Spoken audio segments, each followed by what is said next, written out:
আর ক্ষমতাসীন দল যদি এই মেজরিটির বড়াই দিয়ে আবার পিছনে হাঁটে তাহলে জাতি আবার পিছায় যাবে, আবার এই 24 আবার এটাকে পুনর্মঞ্চায়ন করতে হবে।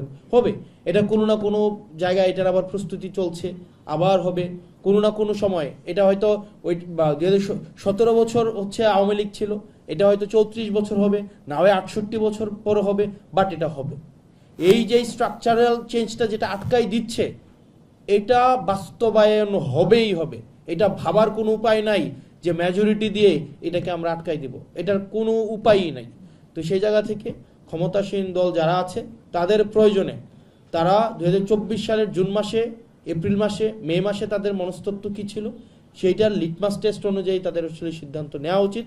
নচেত আমাদের দেশটা আবার পিছিয়ে যাবে এবং আমরা দিন শেষে ক্ষমতার ভাগিদার হয়েছি, আমরা সুবিধাভোগী হয়েছি।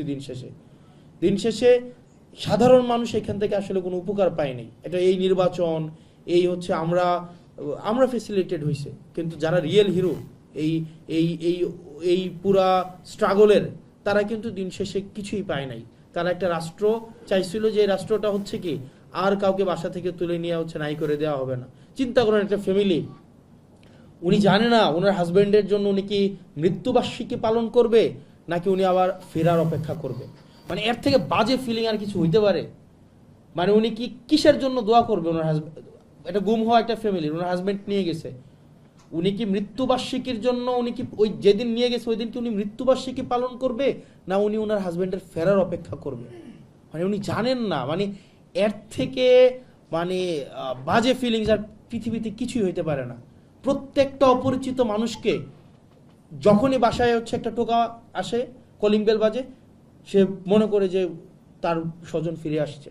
মানে এই স্মৃতি নিয়ে একটা মানুষ, যে এখানে সবচেয়ে আমাদের অবাক হই, যারা সাফারার ছিল তারাই এখন এখন এক ধরনের এই এই সংস্কার কার্যক্রম, স্ট্রাকচারাল সংস্কার কার্যক্রমকে এটা বার হিসাবে তারা আবার এখন ভূমিকা রাখছে।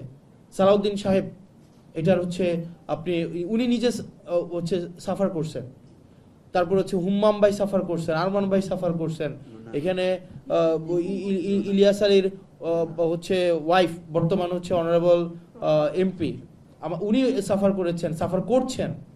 উনারাই এখন আবার এটার এগেনস্টে যাচ্ছেন। মানে এটা খুবই ডিসগ্রেসফুল আমাদের জন্য, জাতি হিসাবে ডিসগ্রেসফুল, আমরা জেনারেশন হিসাবে এটা আমাদের জন্য ডিসগ্রেসফুল। আমি এমপি হয়েছে, কি লাভ হয়েছে বলেন? যে এই জুলাইকে কাজে লাগাই তো আমরা এমপি হয়েছি, কেউ মন্ত্রী হয়েছে, কেউ লন্ডন থেকে আইসা আপনার প্রাইম মিনিস্টার হয়েছে।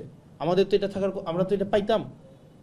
মানে আমরা যে এই সুবিধাটা পাইতেছি, আজকে আমি এখানে এসে কথা বলতেছি, এখানে এটা তো কিন্তু দিন শেষে আমজনতা কি পাইলো বলেন? আমরা তাদেরকে কি দিলাম?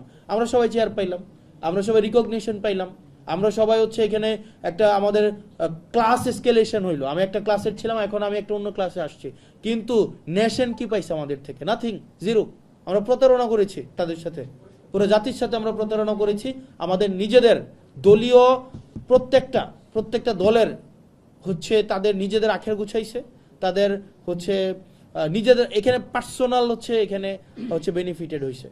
তো সেজন্য ডিফেক্টো আমাদের প্রধানমন্ত্রী সালাউদ্দিন আহমেদ, আর আমাদের নমিনাল প্রধানমন্ত্রী আমাদের তারেক রহমান, ফাংশনাল প্রধানমন্ত্রী সালাউদ্দিন আহমেদ, ওনাদের সবাইকে, না এটা তো আমি বলি না, মানুষ বলে আর কি, তো আমি শুনেছি আর কি মানুষ বলতে, এরকমই তো বলে মনে হয় না। আমি ওই আসার সময় শুনলাম মানুষ বলছে আর কি, আমরা বলতে চাই না এইভাবে, আসলে এটা বলা উচিত না।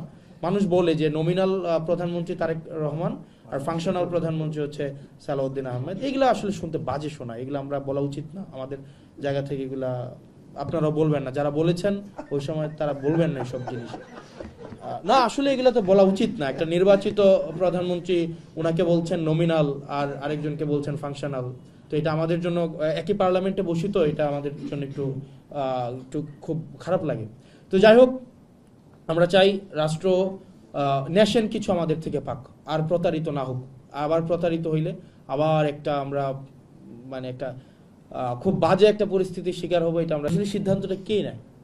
তো দিন শেষে রাষ্ট্রের যে বেসিক বিষয়গুলো, আপনি বিএনপি হইতে পারেন, আপনি জামাত হইতে পারেন, আম হইতে পারেন, আপনি ডান হইতে পারেন, বাম হইতে পারেন, আপনি যা ইচ্ছা তা হইতে পারেন, কিন্তু রাষ্ট্রের যেই স্ট্রাকচারাল রিফরমেশনগুলো, যেগুলো আমাদের সবার প্রয়োজন, স্ট্রাকচারাল, আপনি যেই মতাদর্শী হন না কেন, কিন্তু স্ট্রাকচারাল যে রিফরমেশনগুলো আমাদের প্রয়োজন ছিল, আজকে এই সবগুলা থেকে বিএনপি সরে চলে আসছে।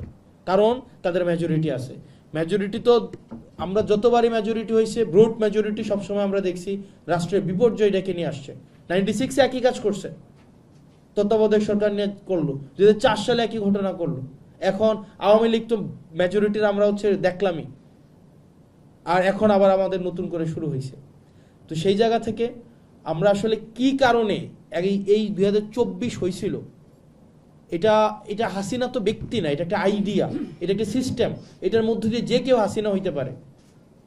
এই সিস্টেমটা যদি বলবৎ রেখে আমরা হাসিনা উৎপাদন পদ্ধতি, এই সিস্টেমটা যদি আমরা ইনট্যাক্ট রাখি, এখানে আমি হাসিনা হইতে পারি, আপনি হাসিনা হইতে পারেন, এখানে যে সার্ভ করতেছে সেও হাসিনা হইতে পারে।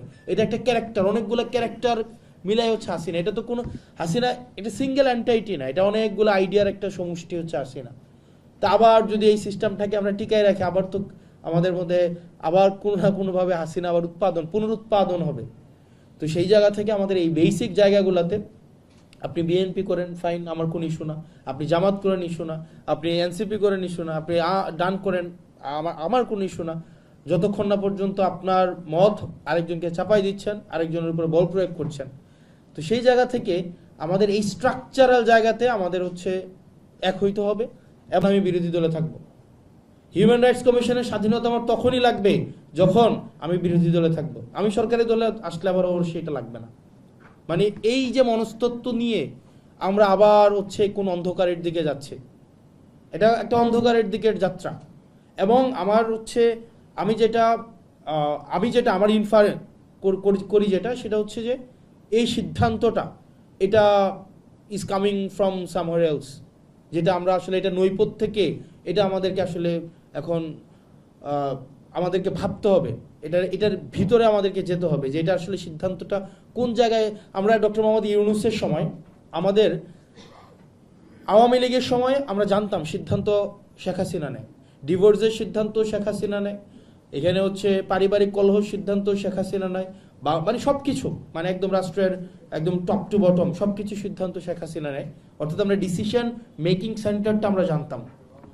ইউনূসের সময় এসে আমরা একটা সিদ্ধান্তহীনতায় দেখলাম আসলে সিদ্ধান্তটা কে নেয়।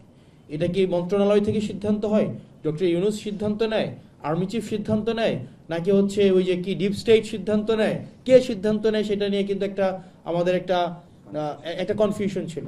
ঠিক একই ধরনের কনফিউশন কিন্তু এখন আমাদের তৈরি হচ্ছে। সিদ্ধান্ত কে নেয় মূলত? প্রাইম মিনিস্টারের যেই জেস্টার, তার যেই ধরনের সোশ্যাল মিডিয়া স্টান্ট, তার যে পিয়ার স্ট্যান্ড, এটা এক ধরনের মেসেজ আমাদেরকে দিচ্ছে। আবার সংসদে তার উপস্থিতি এক ধরনের মেসেজ দিচ্ছে, তার অ্যাক্টিভিটি এক ধরনের মেসেজ দিচ্ছে, তার মিনিস্টারদের অ্যাক্টিভিটি এক ধরনের মেসেজ দিচ্ছে।